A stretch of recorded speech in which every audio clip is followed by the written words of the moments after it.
আমার নবীজি দুনিয়ার জমিনে আসলেন। আবু জাহেল এবার সিদ্দিক আকবরের কাছে গেলেন, এই আবু বকর, কোন নবীরে মানছো? তোমার সঙ্গী সাথী, ছোটবেলার সাথী মোহাম্মদ নাকি বলতেছে মেরাজ করেছে।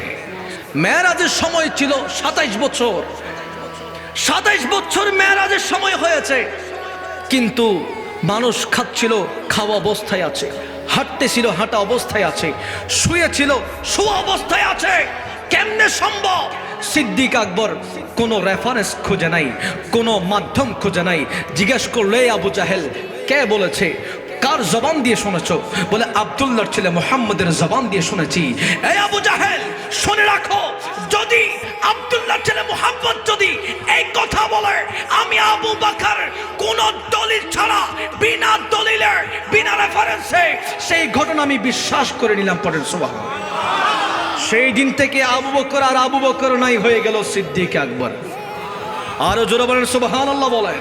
সেই জন্য বিনা দলিলে যারা নবীর শান বিশ্বাস করে, বিনা দলিলে যারা নবীর শান মানে, বিনা দলিলে যারা নবীরে ভালোবাসতে পারে, তারা হয় সিদ্দিক আকবরের অনুসারী। আর যারা দলিল খুঁজে, দলিল চায়, রেফারেন্স চায়, কিন্তু ঈমান আনতে পারে না, এবং ঈমানদার হওয়ার নামমাত্র ঈমানদার কিন্তু কাজে কর্মে মিল নাই, তারা হলো আবু জাহেলের অনুসারী। ঠিক কিনা বলে?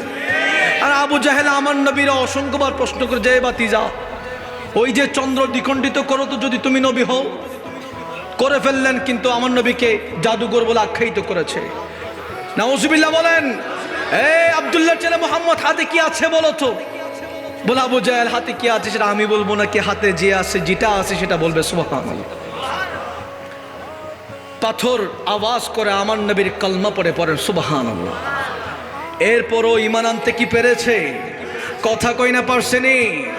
সেই জন্য ওই যে বলেছিলাম, যে না বুঝার সে বুঝবে না। সুন্নিরা নবীর দিওয়ানা, সুন্নিরা নবীর দিওয়ানা, সুন্নিরা নবীর দিওয়ানা।